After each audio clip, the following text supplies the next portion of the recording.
ನೀ ಏನ್ ಸಂಪಾದನೆ ಮಾಡಿದೆ ಅಂತ ಕೇಳ್ತಿದ್ಯಲ್ಲ, ಆಕ್ಚುಲಿ ಒಂದು ಮಗುಗೆ ತುಂಬಾ ಹುಷಾರಿಲ್ಲ. ಆ ಮಗುಗೆ ನಿನ್ನ ನೋಡೋಂತ ಒಂದು ಆಸೆ. ಅವ್ರ ತಾಯಿ ಫೋನ್ ಮಾಡಿದ್ದಾರೆ.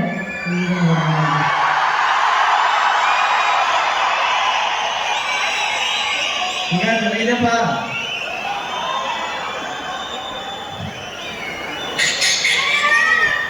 ಇಲ್ಲೇ ಅಪ್ಪು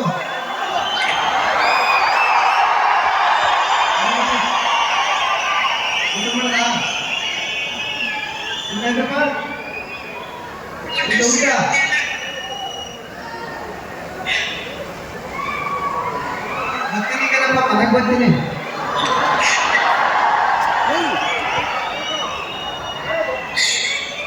ಅಮ್ಮ ಬರ್ತೀನಿ, ಮನೆಗೆ ಬರ್ತೀನಿ. ಮೊಬೈಲ್ ನೋಡಿ ಬರ್ತೀನಿ.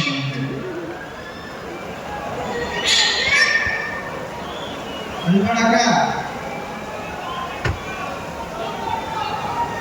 ಅವರು ತುಂಬಾ ಕಣ್ಣೀರು ಹಾಕ್ತಾ ಇದ್ದಾರೆ ಆ ತಾಯಿ.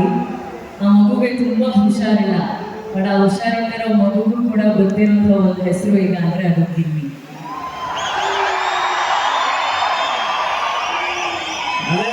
ಈಗ ನನಗೆ ಇದೆಲ್ಲ ನೋಡ್ತಿದ್ರೆ ನಾನು ಜೋರಿಗೆ ತಗೊಂಡು ಅನ್ಸುತ್ತೆ. ಹೇಳೋ ಬರ್ತೀನಿ, ಅದೇ ಬೇಜಾರು ನನಗೆ. ಎಷ್ಟು ಹೇಳ್ಬೇಕು ಅಂತ ಹೇಳೋ ಬರ್ತೀನಿ. ನಾನು ಅಳ್ಬೇಕು ಅಂತ ಅದಕ್ಕೆ ನಗಾಡ್ತಾ ಇದ್ದೀನಿ ನೀವು. ಆದರೆ ನಮ್ಮ ಅಕ್ಕನಿಗೆ ನಾನು ಅಳು ನೋಡೋಕೆ ಇಷ್ಟ ಇಲ್ಲ. ಯಾವಾಗಲೂ ನಗಾಡ್ತಾ ಇರ್ಬೇಕು. Correct Gilli, correct. ಗಿಲ್ಲಿ ಯಾವಾಗಲೂ ನಗ್ನಗ್ತಾ ಇರ್ಬೇಕು. ಯಾಕಂದ್ರೆ ಎಲ್ರಿಗೂ ನಗು ತಂದು ಕೊಟ್ಟಂತಹ ನಗು ಅದು.